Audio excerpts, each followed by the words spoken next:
Morning, Paddy. How are you doing? Very well this morning. Thanks for joining us. Great. No, it's great to be here. Of course, the dominant conversation politically today, and I would assume for the next little while, will indeed be the proposal for seat reduction and legislative reforms. Hopefully we'll get more conversation on other types of reforms. First off, the Premier has indicated he's in favour of cutting 10 seats. In the past, you have been on the record with saying that your number would be 8. First off, before we get to process and politics, where do you see as the justification and your rationale for cutting seats first or last in the House of Assembly? Well, I think, when you look back over, the process in a general sense there, Paddy, one of the things, I just want to go back to your number of 8. When I mentioned that about 2 years ago, I think it was in March of 2013, that I could see as a personal opinion, I think at that time, I could see the House of Assembly operating with 40 MHAs. That was a statement that I made, but I always said, that there is a process in place here that would be triggered in 2016 by the current legislation that we have in place, and we could see that number go a little lower or, go a little higher as an example, because to me it was truly the independent process that was important in all of this, and then indeed the Boundaries Commission would help us with that decision. And of course, as we know, that was a decision now that is going to be, or that legislation is now kind of being a little bit preempted, and we're seeing the recent amendments, and that's the reason why, of course, we are in here today. Before we get to the process, just from the experience, though, to your question, is that I've been at this now for over 3 years, and I just get a sense that, the way the House of Assembly functions today, that we could reduce the number of MHAs. Then it comes down to representation and access to services that the MHAs provide in their districts, and this would be the role of the Boundaries Commission to actually try and determine what that exact number would be. When it comes to the seat number, let's try to associate other potential democratic or legislative reforms with it, because that's currently what we're dealing with the Election Boundaries Amendment Act and what have you. Some of the other things put forward by you, Ms. Michael, and other members of the PC party, even though it may just be talk at this point, let's focus on one. The All-Party Committee. If indeed Premier Davis, the Premier of the province, will get his way with the number proposed as a reduction of 10, and even to your number as 8, some of those things like an All-Party Committee, are we not limiting the potential and the effectiveness, even the possibility of things like an All-Party Committee if we have this type of reduction as a result of this particular process? Well, we currently in the system that we're operating right now, as you know, I'm a big proponent and a supporter of all-party committees, and it's a way I believe that we could help, improve what we see the debate in the House of Assembly right now. One thing, though, before we move on to this, and I want to get to this, one of the other things that I have announced, as you know, back 7-8 months ago now, was about MHA pensions. So these are just a couple of ideas that we've thrown out there now over the last few months, and indeed the government has not moved on any of these until we see this current situation that we're into right now with the seat reduction. But certainly the committees, I believe, is that there are certainly lots of opportunities. As an example, I mentioned this, I guess, last week with some of the media outlets. We had about 16 pieces of legislation in the last sitting of the House of Assembly this last fall. 13 of them we actually supported, and 3 kind of died on the order paper. So, I think with a functioning committee at that point, there's a lot of this debate would occur outside the House of Assembly, and would have, in this case, it would have moved this legislation through even faster than that. So I think the committees, I don't believe, that 40 MHAs could not do that work appropriately. I believe, in my case, as I said, 40 could be higher, could be lower, based on how the Boundaries Commission would determine not only just the legislature, what happens in the legislature, but what's happening in the various districts across the province. So just to encapsulate your justification for reducing seats at any number, and I know the 8 is couched with reference to process, and 10 remains to be seen what they put forward in the House of Assembly today. So just your bare summary of what the merit is in reducing seats. Is it reflected as an appropriate number of constituents one represents? Is it justified by amount of savings in the House of Assembly? What exactly, so that people can have a sentence or two takeaway as to why Dwight Ball thinks that the less seats is good for us? It's all of that. It's all of that, Paddy. It's savings and constituents represented. Exactly. And the other thing is, of course, that when the boundaries were drawn many years ago, it's been almost 20 years now since we've seen a reduction in the number of seats within the province. Since that, of course, the way we move around the province, our transportation system has changed. The way we use various technologies is now changed. And so I believe that the services that the MHA's offices provide, these are the services that I just mentioned that we deliver by the MHAs, we can deliver that with a reduction in the number of seats. As an example, I'll use PEI, a much smaller province. They have 27 seats, and they have 8 standing committees right now. And their legislature seems to be functioning quite well. Not suggesting at all. You can zip around the island in the morning. Absolutely, Patty, and this is the reason why the Electoral Boundaries Commission would actually take all of this into an account. We do have a huge geography, and I know, my district, that I represent, the people of Humber Valley, but I've been in, as you know, with the number of by-elections that we've had in this province, in the last year and a half, I've been in just about every district in this province, and, they all have their own, various uniqueness to it, and therefore I think the Boundaries Commission should be allowed to do that work independently, get feedback from the people in this province, so then they would determine what the final number would be. When you talk about the process and the message being brought forward by yourself, and certainly I would say the lion's share of your members who are on social media, and that's all we have to go by on the weekend, the number one comment being put forward is that the process is being driven by political motivation, shoving off the election to 2016, on and on it goes, and less about what the implications are of our seat reduction, but with the process. Yeah. Why is it that the process cannot be satisfied appropriately in the time frames put forward? If it's 90 days for the Independent Commission to do its work, to get it in the hands of elections, Newfoundland and Labrador, to redraw the boundaries, be prepared for the upcoming general election, how is that not enough time?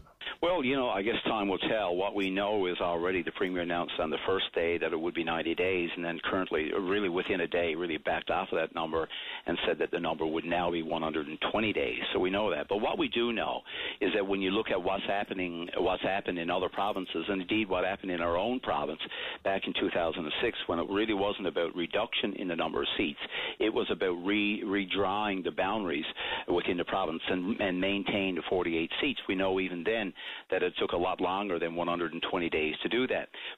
And we weren't into an election year. One thing that we're facing right now is that Elections NL, they are suggesting that they need 4 months in advance of the determination. So it's really come down, you really get into a time crunch, and quite frankly, when you look at what's happening in other provinces, this is not new. Many other provinces have went through a similar exercise. This is not a best practice.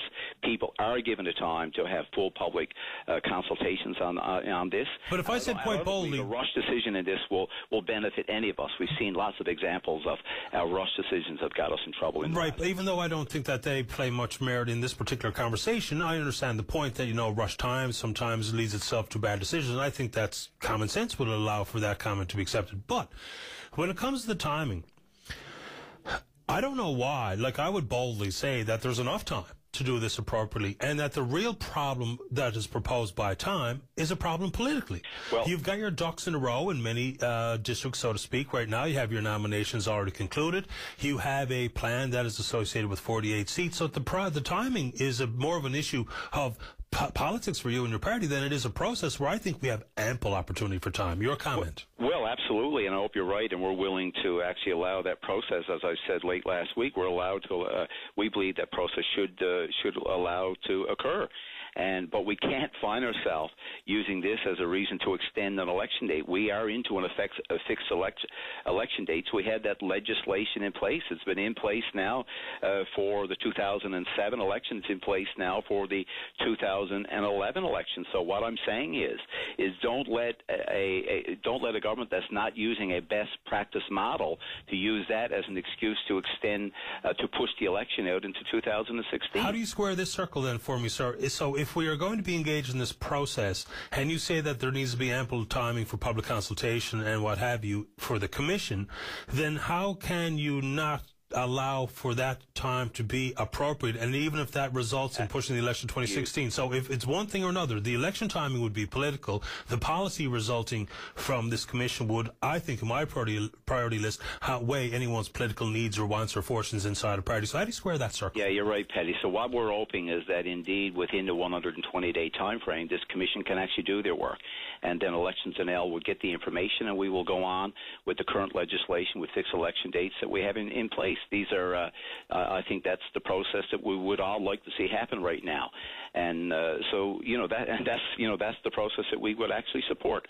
And that's the reason why we're in here today and looking forward to the debate and the discussion on this on the current amendments. The process is interesting so far as timing, but also the mandate given to the Electoral Boundaries Commission through its act. They are required to have 2 public consultations. We all think that should be more. But also what their role is very clearly is to take a recommendation from the House of Assembly to assess its potentials, redraw the boundaries to accommodate, and report back.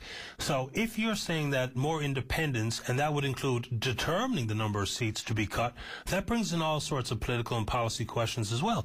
If you say you will accept what they return, no ifs, ands, or buts, if that includes reduction in the number of seats in Labrador, which is now going to be allowed through the Amendment Act being put forward, if they come back and say, okay, we're recommending 2 seats or 3 seats in Labrador, you would immediately just accept that based on an independent commission?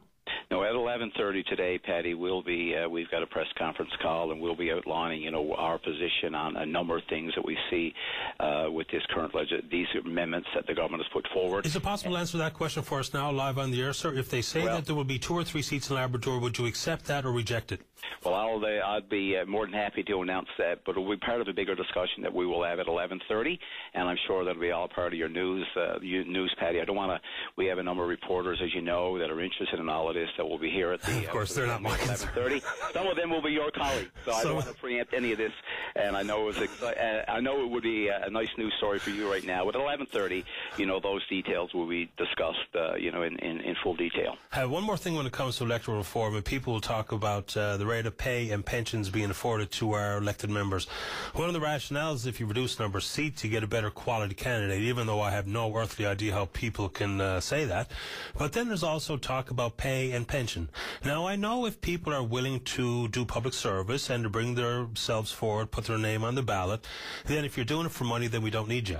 But is there also a downside to reduction in pay and pension that really will omit the potential for many who are leaders, even if they're high earners? Some of these leaders who are in their formative years, their top earning years, aren't those reductions also maybe as flimsy as seat reductions when it comes to we want the best people doing the best practices and installing or implementing best reforms? Is that not also counterproductive? Yeah, not sure that enters into people's thought process. I can only speak to my own experience on that, Paddy. That never crossed my mind when I entered politics. I'm in my late 50s right now. I got in politics because I felt, that I could bring something to the debate. You understand how to be consideration of some, though. Yeah, sure. Well, so whatever. But I can only speak to my own experience, and I got into this because of public service, and it's something that I enjoy doing. And this is a province right now that spends $900,000 per hour based on a $7.5 billion budget. So we need top quality people, engaged in the legislature and in running the affairs of this province right now. And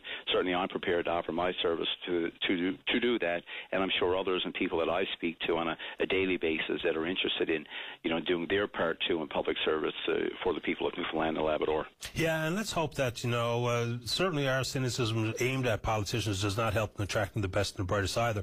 Last comment, sir, before we run out of time and let you go. The province now, Ministers King and Hutchings have returned. They say they're suspending their support for the CETA agreement. We don't know exactly what that means or how that will change any of the laws and our approach to MPRs and our access to market or anything goes. But that type of overt declaration by the government. Not only you can't trust Harper, which I think is easy one to throw around for all, and in some regard meaningless, but when it comes to suspending our support for the CETA arrangement, your comments based on what you know on that front.